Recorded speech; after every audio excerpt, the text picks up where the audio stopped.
नमस्कार दोस्तों, आपका धन्वंतरी कृपा हेल्थ सेंटर में बहुत बहुत स्वागत। दोस्तों, आज मैं बात कर रहा हूँ ऐसे बॉडी ऑर्गन के बारे में जो हमारे पेट की बहुत सारी बीमारियों को उत्पन्न करने वाला होता है और जिसका नाम है पैनक्रियाज। दोस्तों, पैनक्रियाज की बीमारी जो है वो दो वजह से होती है। अगर आपकी पित्ताशय की थैली में यानी कि गॉल ब्लैडर में अगर पथरी हो तो भी पैनक्रियाटाइटिस होता है। और कोई बहुत ज़्यादा ड्रिंक करता है, चटपटे मसाले खाता है, खट्टी चीज़ों का ज़्यादा इस्तेमाल करता है, तो ऐसे लोगों को पैनक्रियाटाइटिस की बीमारी हो जाती है। पैनक्रियाटाइटिस दोस्तों, जो अग्नाशय है उसको पैनक्रियाज बोलते हैं।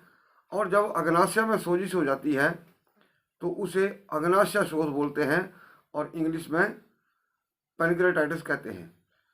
पैनक्रियाटाइटिस दोस्तों, जब उसमें स्वेलिंग हो जाती है, सोजिश आ जाती है, तो उसके अंदर दो हार्मोन जो है अमाइलेज और इंसुलिन, ये फिर प्रॉपर ढंग से नहीं छोड़ पाता।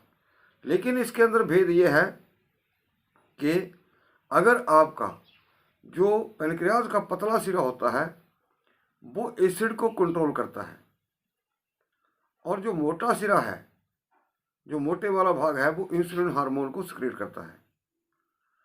तो अगर आपका पैनक्रियाज जो है वो पतले वाली साइड से उसमें सोजिश है तो दोस्तों आपको क्या होगा कि वो आपके एसिड को कंट्रोल नहीं कर पाएगा और जिसकी वजह से आपके अग्नाशय में शोथ हो जाएगी, आपको जो है तीव्र पेट में दर्द हो जाएगा। अब दोस्तों इसी के ऊपर बात कर लेता हूँ गैस के ऊपर। जब आपके पेट का एसिड जो है कंट्रोल में रहेगा तो आपको पेट में जलन या खट्टी डकारें ये भी नहीं होंगी। और दोस्तों, बहुत सारे लोगों को शायद पता हो ना हो, लेकिन पेट की जलन जो है, आमाशय की जो जलन है, उसमें अल्सर भी हो जाता है, यानी कि अंदर छाले पड़ जाते हैं। तो जिसको हम जैसे गैस्ट्राइटिस अल्सर, पेप्टिक अल्सर या ड्यूडिनल अल्सर जो हैं, ऐसी बीमारियां जो पेट में तेजाब बनता है तो उसकी वजह से होता है। अब इससे एक और जो भयंकर बीमारी होती है वो होता है खाने की नली। उसमें सोजिश आ जाती है, उसमें भी कैंसर की संभावना हो जाती है।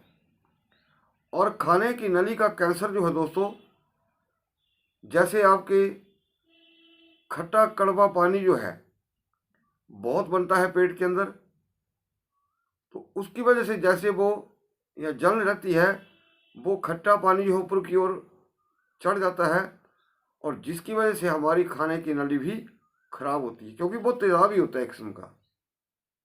और आपने अक्सर देखा होगा कि जब भी कोई किसी व्यक्ति को पेट में बहुत ज़्यादा जलन हो, खट्टी डकारें हो, तो वो व्यक्ति कई बार थोड़ा सा पानी पी करके उल्टी कर देता है और उल्टी करने के उपरांत क्या होता है कि उल्टी में खट्टा और कड़वा पानी जो है वो निकलता है और वो इतना एसिडिक होता है, खाने की नली को छोड़िए, ये गले में इन्फेक्शन पैदा कर देता है और गले में दर्द हो जाता है, जिसकी वजह से पेशेंट को काफ़ी दिनों तक गले में भी दर्द रहती है। तो ये पेट का एसिड जो है, ये जो गैस की समस्या है, ये बहुत खतरनाक है। पेट का अफारा जो है वो भी गैस में आता है, लेकिन पेट का अफारा जो है उसमें क्या होता है कि आपको डकार तो आएंगे लेकिन खट्टे डकार नहीं आएंगे और उसमें जो अगर उल्टी करते हैं तो कड़वा पानी भी नहीं आएगा। कड़वा और खट्टा पानी तभी भी निकलेगा जब आपको पेट में जलन है। दोस्तों इतनी सारी बीमारियां जो है वो एक ही चीज़ से हो जाती हैं। अब अगर आपने गैस से छुटकारा पाना है, इन रोगों से छुटकारा पाना है, तो दोस्तों गैस का सबसे बड़ा कारण जो है, जो लोग खट्टी चीज़ों का इस्तेमाल ज़्यादा करते हैं, ऐसे व्यक्तियों को जो खट्टा ज़्यादा खाते हैं और गैस की समस्या है, जलन है, खट्टी डकारें हैं, खट्टी चीज़ों का उपयोग बंद कर दें। दूसरे नंबर पर तली चीज़ें। तीसरे नंबर पर जो पित्त को बढ़ाने वाली चीज़ें होती हैं, जिसको हम अम्ल पित्त भी कहते हैं। तो जो गर्म चीज़ें होती हैं उससे भी आपका जो है पित्त गड़बड़ा जाता है और हमें फिर गैस आदि बीमारियों की समस्याओं का सामना करना पड़ता है। अधिक मिर्च मसालों का प्रयोग ना करें। और अब बात आती है दोस्तों पैनक्रेटाइटिस की। पैनक्रेटाइटिस के लिए दोस्तों जब भी ये आपके दो हार्मोन अनबैलेंस हो जाएंगे, तो अनबैलेंस होंगे जो आपके अग्नाशय में शोथ है, आपका डाइजेस्टिव सिस्टम बिगड़ जाएगा। और जैसे अगर मोटे सिरे में जो इसका मोटा सिरा है उसमें स्वेलिंग होगी, तो नेचुरली दोस्तों ऐसे व्यक्तियों को फिर शुगर की बीमारी भी हो जाती है। तो कहने का भाव ये है कि आप अक्यूट पैनक्रेटाइटिस से या क्रॉनिक पैनक्रेटाइटिस से पीड़ित हैं, जब भी आपको पेट में दर्द होगा, डॉक्टर आपको ग्लूकोज लगा देंगे या एंटीबायोटिक देना शुरू कर देंगे जब तक आपका जो है दर्द कम नहीं होता है। लेकिन दोस्तों आयुर्वेद के अंदर अगर कोई इसका ट्रीटमेंट है तो सिर्फ आयुर्वेद के अंदर है। लेकिन दुर्भाग्य की बात यह है कि अभी तक पैनक्रेटाइटिस की दवाई जो है दोस्तों नहीं बनी है। यहाँ पे 3 ग्रंथियाँ होती हैं, लीवर, स्प्लीन, पैनक्रियास। ये बहुत तजर्बे के बाद दोस्तों चीज़ें आती हैं और इन तीनों का इलाज जो है वो एक ही दवाई से हो जाता है। नुस्खे बहुत होंगे इसके ऊपर, लेकिन जो एक पेटेंट नुस्खा है दोस्तों, वो आपको जब आप इसको यूज़ करेंगे तो दोस्तों ये तभी ठीक होगा। और इसके अंदर जो गिलोय से दवाई तैयार होती है दोस्तों, वो भी इसमें बहुत ज़्यादा इफ़ेक्टिव रहती है, क्योंकि गिलोय जो है वो भी शोथनाशक है, यानी कि जो सूजन है उसको कम करती है, आपका जो शुगर लेवल है उसको मेंटेन करने में मदद करेगी, आपकी इम्यूनिटी को बढ़ाएगी। और इसका एक जो बहुत बड़ा रोल होता है साथ में, डाइजेस्टिव सिस्टम को ठीक रखेगी, यानी कि पैनक्रियाज के द्वारा जो भी एंजाइम उत्पन्न होते हैं उनको भी ये करेक्ट करेगी, ताकि आपके पेट में कोई ऐसी समस्या ना हो। तो दोस्तों मैं यहाँ एक तजर्बे के आधार पर बोलता हूँ कि एक बार दवाई लेने से ही पैनक्रेटाइटिस ठीक हो जाता है, बशर्ते ये है कि वो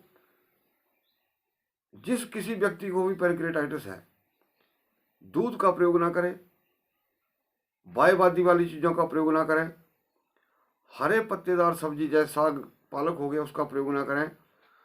तो कम से कम दवाई लेने के बाद 1-1.5 साल जो है वो परहेज से रहे, तो दोस्तों निश्चित तौर पर ये बीमारी जो है ख़त्म हो जाती है। लेकिन यहाँ एलोपैथी के अंदर इसका कोई भी ट्रीटमेंट नहीं है। अगर कोई भाई, हाँ एक बात कहूँगा कि ये बीमारी जो है औरतों की निस्बत पुरुषों में ज़्यादा है। औरतों में ये बहुत कम इसलिए पाई जाती है क्योंकि औरतें जो हैं वो वाइन वगैरह का सेवन नहीं करती हैं और चटपटी चीज़ें खाती हैं। एक कारण ये हो सकता है। दूसरा कारण उनका ये हो सकता है कि अगर गॉल ब्लैडर में पथरी हो जाती है तब पैनक्रेटाइटिस जो है औरतों को हो सकता है। अदरवाइज ये पुरुषों में ही ज़्यादा बीमारी जो है पाई जाती है। महिलाओं में बीमारी जो है दोस्तों 10% के लगभग पाई जाती है। और ये बीमारी जो है दोस्तों अमेरिका में 2,75,000 पर ईयर इसके पेशेंट हॉस्पिटल में एडमिट होते हैं। और हमारे भारत देश में भी अब इसकी संख्या जो है दिन प्रतिदिन इसके मरीजों की बढ़ती जा रही है। और पैनक्रेटाइटिस के बाद दोस्तों ये कैंसरस भी हो जाता है, यानी कि पैनक्रियाज में कैंसर भी हो जाता है। तो ऐसे व्यक्ति जिनको अभी पैनक्रेटाइटिस है, क्रोनिक है, अक्यूट है, जो भी है, तो अगर किसी भाई को समस्या है तो मुझसे संपर्क कर सकते हैं। इसकी प्रॉपर मेडिसिन भेजेंगे और आपको 100% मैं श्योरिटी देता हूँ कि इसके बराबर जो है दवाई नहीं है। और मैंने परहेज बता दिया, क्या आपको अभी से छोड़ देना चाहिए और क्या क्या आपने खाना है, क्या नहीं खाना है, इस वीडियो के अंदर मैं डिटेल में बता चुका हूँ। और हो सके तो दोस्तों नींद पूरी लें, ज़्यादा रात्रि को लंबे समय तक जागते ना रहें और टेंशन से दूर रहें। तो दोस्तों ये बहुत सारे जो कारण हैं मैंने बता दिए। लेकिन अगर किसी भाई को इलाज करवाना है तो मुझसे दिए गए नंबर पर संपर्क कर सकते हैं। वीडियो को देखने के लिए आपका बहुत बहुत धन्यवाद। और मैं चाहूँगा कि आप इस वीडियो को ज़्यादा से ज़्यादा लाइक करें, शेयर करें और इस चैनल को भी जरूर सब्सक्राइब करें। वीडियो को देखने के लिए आपका बहुत बहुत धन्यवाद। नमस्कार।